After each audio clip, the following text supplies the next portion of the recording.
Hai guys, kembali lagi bareng gua di Barai Anime. Gimana kabar kalian semua? Wahai para isekai lovers, semoga kalian selalu diberi kesehatan, dilimpahkan rezekinya, dan dipermudah segala urusannya. Di video ini gua mau nerusin kisah perjalanan si tukang masak Kiyoshi Mukoda di dunia isekai. Setelah keluar dari perbatasan kota Rosenthal, saat ini Mukoda bersama ketiga familiarnya sedang berkemah untuk pertama kalinya.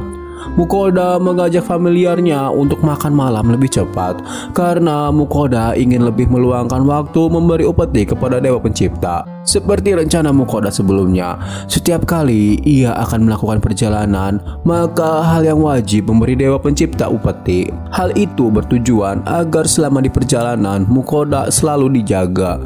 Yang sebetulnya walau tanpa backingan Dewa Pencipta juga, ketiga familiarnya sendiri sudah cukup overpower. Seperti biasa, menu upeti yang Mukoda berikan untuk Dewa Pencipta adalah minuman oleng versi bapak-bapak Jepang. Terima kasih sudah memberi apa yang saya suka, kata Dewa Pencipta. Ya, Mukoda menyela, jika yang harusnya berterima kasih adalah dirinya. Karena berkat berkah dari Dewa Pencipta, dirinya dapat hidup lebih lama daripada manusia pada umumnya. Ditambah mungkin suatu saat Mukoda akan meminta bantuan yang di luar kekuatannya. Dan juga Mukoda merasa tidak kerepotan saat ini karena pemberian upeti untuk Ninhil dan yang lainnya dilakukan 1 bulan sekali. Jadi Mukoda mendapat banyak waktu. Ditambah Dewa Pencipta menyerahkan sepenuhnya pembelian kepada Mukoda. Mendengar itu, Dewa Pencipta merasa senang. Namun ia juga merasa belum memberi sesuatu yang lebih kepada Mukoda. Mengetahui jika Mukoda bersama familiarnya akan meninggalkan kota Rosenthal, Dewa Pencipta akan memberi sesuatu informasi yang cukup menarik. Sebetulnya ia tidak boleh ikut campur terlalu jauh dengan kehidupan dunia bawah. Namun informasi ini mungkin tidak apa-apa. Dewa Pencipta memberitahu jika di jalur perjalanannya Mukoda akan melewati sebuah gunung.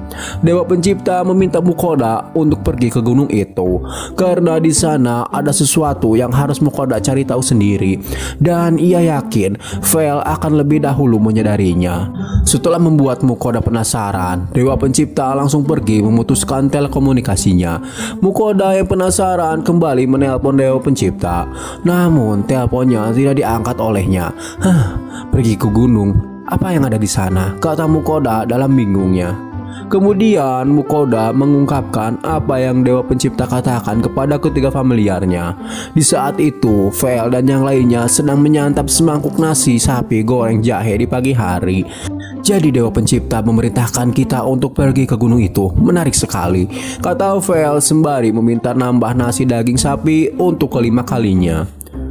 Tahukah Anda, jika pegunungan adalah tempat tinggal makhluk-makhluk itu, ucap Dora, dan juga meminta lebih banyak lagi nasi daging sapinya, dan itu adalah untuk ketiga kalinya. Mukoda menjelaskan jika dirinya tidak tahu menau soal sosok makhluk yang ada di pegunungan sana. Tapi karena Dewa menyuruh kita pergi, kita harus pergi kan? Mukoda bertanya kepada ketiga familiarnya. Dora pun mulai menceritakan pengalamannya dulu. Dirinya tidak sengaja berkunjung ke gunung itu, dan itu kejadian yang sangat mengerikan. Dora menegaskan kalau ia tidak pernah kalah melawan hal-hal itu saat 1 lawan 1. Namun jumlah mereka sangat banyak waktu itu, dan mereka sangat gigih sekali.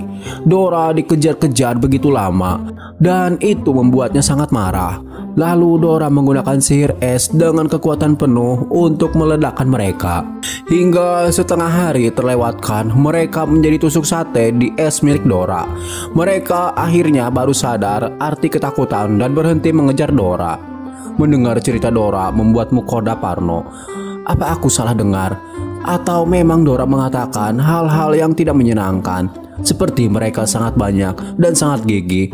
Lalu bukankah sangat berbahaya jika Dora menggunakan sihir dengan kekuatan penuh? Kata Mukoda yang semakin dibuat takut. Serta penegasan Vel jika tidak hanya banyak dan gigih, tapi mereka juga sangat licik. Mereka tidak terlalu kuat, tetapi jumlah mereka sangat banyak. Mereka sangat merepotkan untuk dihadapi. Tapi di sini Vel merasa kali ini ia tidak sendirian. Ada Dora dan Sui yang menjadi partnernya. Vel sangat ingin mengunjungi dungeon yang keras, tetapi ia juga tidak ingin melanggar perintah ilahi. Vel merasa akan sangat menyenangkan memberi mereka semua hadiah dalam perjalanan ke gunung. Oh iya, mari kita selesaikan semuanya dengan cepat, kata Dora sangat antusias dengan rencana ketua mereka. Akan tetapi Mukoda merasa rencana Vel itu terlalu jahat. Dan untuk Dora, sebelumnya ia telah menumbangkan setengahnya dengan sihir es, jadi itu seimbang. Dan apa yang sebenarnya kalian berdua bicarakan? Tanya Mukoda. Jadi monster yang sedang Vel dan Dora bicarakan adalah sosok babon hitam. Mereka termasuk dalam keluarga monyet bertubuh raksasa. Sui juga akan mengalahkan mereka sangat banyak. Ketiga familiarnya nampak siap untuk membasmi babon hitam. Tapi Mukoda malah merasakan sesuatu buruk akan terjadi. Bukankah kita punya pilihan untuk pergi? Dewa pencipta memang menyuruh, tapi itu adalah sebuah pilihan, kata Mukoda yang merasa jiper. Akan tetapi ketiga familiarnya tidak menghiraukan apa yang Mukoda katakan. Oke, kami sudah selesai sarapan, jadi mari kita bersenang-senang sekarang, kata Vel mengajak Dora dan Sui pergi. Tunggu sebentar, apa kalian mau meninggalkanku lagi? Aku bahkan belum menghabiskan makananku. Aku makan tidak secepat kalian, ucap Mukoda. Mendengar itu, Vel berkata dengan tegas jika ini adalah tugas ilahi, jadi sebisa mungkin mereka harus cepat menindaklanjutinya. Tepat sekali, ya Master, ayo kita pergi ke gunung, kata Dora dan Sui menimpali. Melihat ketiga familiarnya sedang dalam mode pertempuran, Mukoda tidak akan bisa menghentikannya. Baiklah, mari kita pergi. Singkat cerita, mereka telah sampai di kaki gunung yang menurut Dewa Pencipta harus mereka datangi, di mana pohon-pohon besar mendominasi. Menurut Vel, ini disebut Gunung Berit. Dan saat ini mereka telah memasuki wilayah para babon hitam. Mereka semua mulai waspada, siapa tahu ada surprise attack.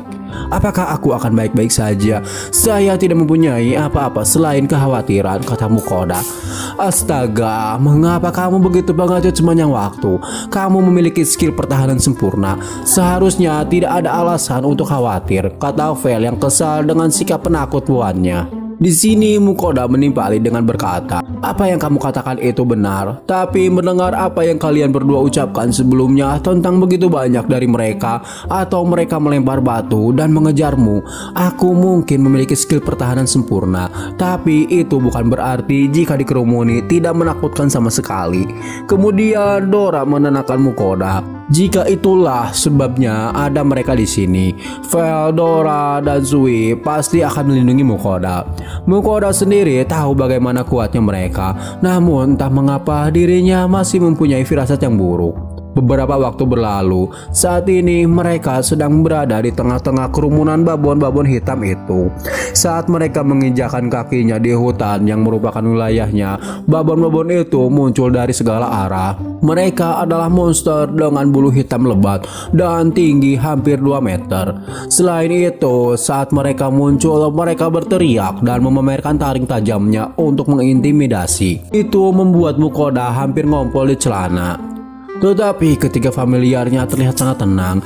Mereka sudah merasakan kehadiran babon-babon itu sebelum mereka menunjukkan diri. Vel bahkan berkata, akhirnya kalian menunjukkan diri juga. Dan tanpa ada peringatan atau apapun itu, Vel mengayunkan kakinya untuk melepaskan serangan cakar angin. Serangan itu berhasil mengiris kumpulan babon hitam itu bersama dengan pohon-pohonnya. Akan tetapi bukannya takut, kawanan babon itu malah makin beringas. Mereka mulai mengejar Mukoda yang menaiki Vel. Mukoda begitu mati-matian berpegangan ke tubuh Vel yang berlari dengan kecepatan tinggi sambil berkelok-kelok di antara pepohonan layaknya Valentino Rossi. Mukoda sendiri hanya bisa berteriak saja sambil memeluk Vel erat-erat. Para babon yang telah kehilangan rekan mereka berteriak mengejar Vel dan yang lainnya. Dan benar apa yang dikatakan Dora, selain mereka gigih, para babon itu melemparkan begitu banyak batu ke arah Mukoda. Namun berkat pelindung Vel, semua batu itu tidak dapat mengenainya. Vel terus berlari menggendong Mukoda menghindari babon-babon itu. Sedangkan Dora dan Sui bertugas mengurangi jumlah populasi babon yang mengejar mereka. Dora menggunakan kemampuan terbangnya yang gesit menghujani para babon itu dengan sihir es, dan Sui yang berada di punggung Vel menembakkan peluru asam dengan cepat. Itu nampak seperti senapan mesin. Vel berniat mengajari mereka rasa sakit di tempat terbuka setelah melewati beberapa pohon di depan. Ketiga familiarnya berniat memusnahkan para babon-babon itu. Mengapa trio ini begitu agresif? Apakah ini karena berkah dewa perang Pahan? Tapi tunggu, Sui seharusnya tidak mendapatkan berkah dari dewa perang. Vel mempercepat laju larinya.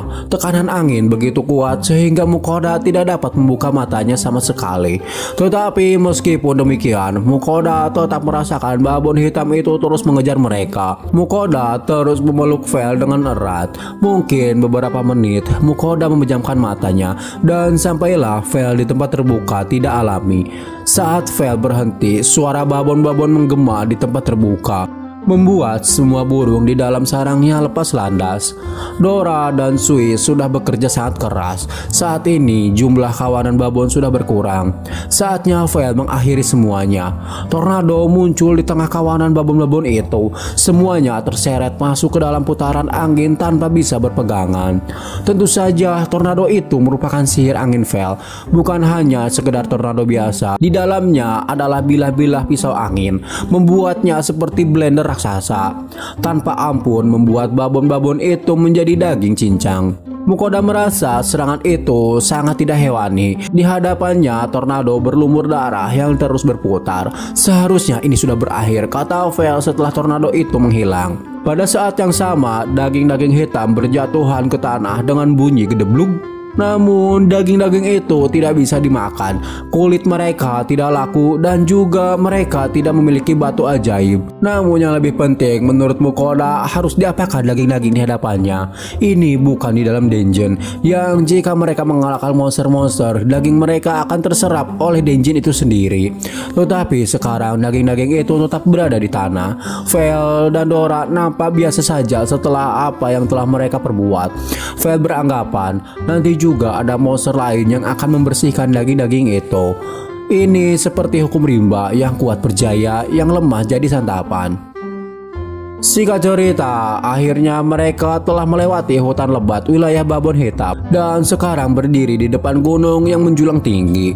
Di antara gunung dan tebing yang curam itu diselimuti dengan sihir yang membuat terkabulnya keinginan dalam hati. Dora kemudian menawarkan dirinya untuk mengecek ke atas puncak karena ia yang bisa terbang. Walau Dora sangat kuat, namun Mukoda tetap mengkhawatirkannya karena Dora pergi hanya sendiri. Aku bilang, aku akan baik-baik saja. Jika sesuatu terjadi kepada aku, bukan berarti aku akan langsung mati, kata Dora meyakinkan semuanya. Mukoda terus berteriak menghentikan Dora, akan tetapi Dora tidak mendengarkannya. Kamu tidak perlu khawatir seperti itu, Dora itu kuat, kata Vel. Mukoda sangat mengetahui itu, namun ia tetap khawatir karena Dora berangkat sendirian di tempat apapun bisa terjadi di sana. 2 jam telah berlalu, Dora tidak kunjung kembali. Pada titik ini, Mukoda mulai merasa khawatir kembali. Ia tidak bisa duduk diam dengan tenang. Berhentilah gelisah seperti itu. Sudah aku bilang beberapa kali, kau tidak perlu mengkhawatirkan Dora, kata Vel yang kesal melihat Mukoda mondar-mandir tidak karuan. Tidak lama setelah itu, Vel melihat Dora kembali. Mukoda juga melihat sesuatu yang datang dengan kecepatan penuh dan berhenti di hadapan Mukoda. Maaf, saya membutuhkan waktu yang lama, kata Dora. Mendengar kegaduhan itu, Sui terbangun dari tidurnya. Ia tidur nyenyak setelah selesai bertarung dengan babon hitam. Kemudian Dora menjelaskan situasi di atas sana. Seperti yang dikatakan Vel, jika di tebing itu diselimuti dengan sihir ilusi. Namun berkat bujangan Vel, Dora mampu menganalisa dan menemukan sebuah celah untuk mereka dapat lewati. Dan agar lebih pasti, Dora mencoba menyelidikinya terlebih dahulu. Di dalam sana Dora menemukan 2 mayat manusia yang tertusuk tombak. Mereka mengenakan baju besi kulit dan memiliki pedang seperti petualang pada umumnya.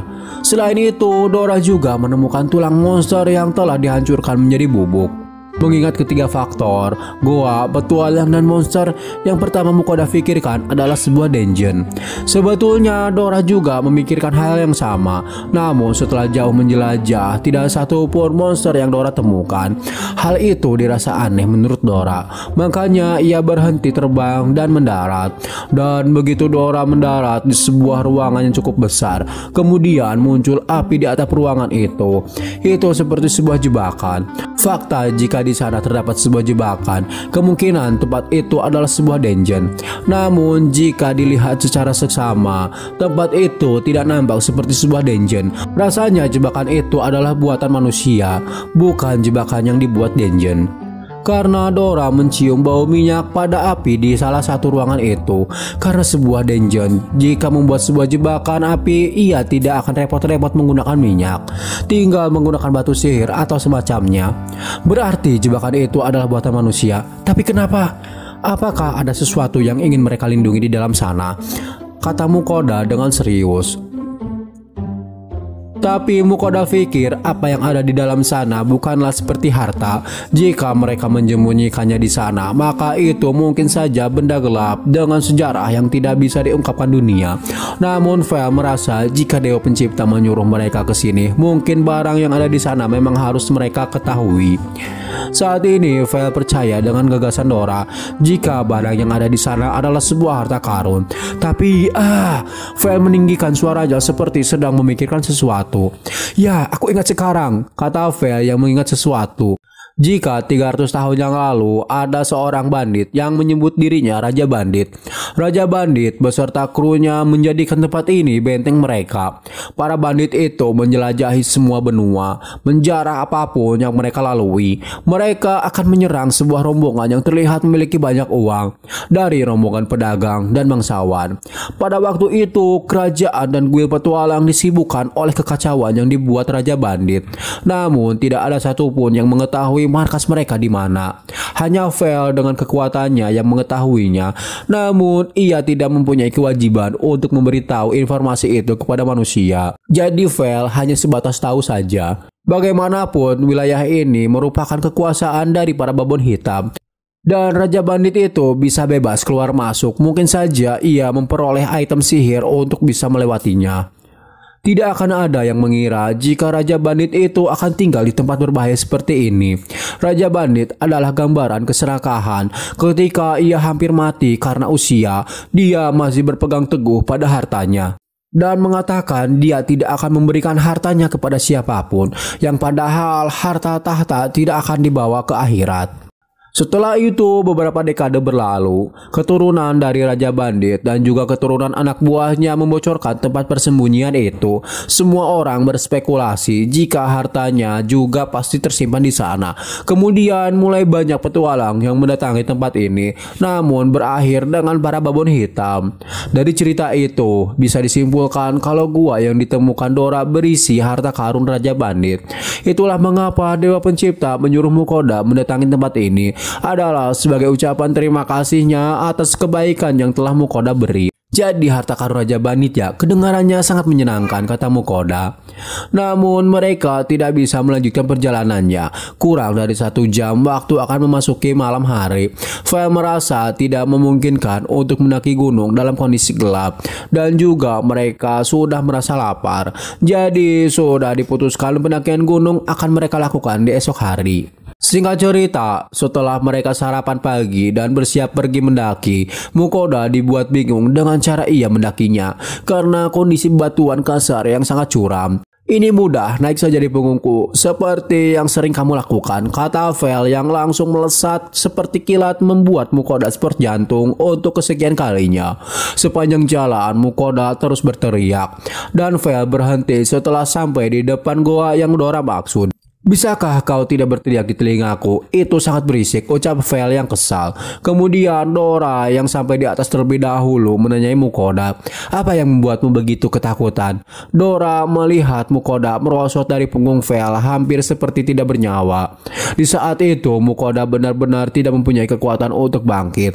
Vel dan Dora berusaha membangunkan Mukoda, namun Mukoda tidak kunjung bangun dari rebahannya.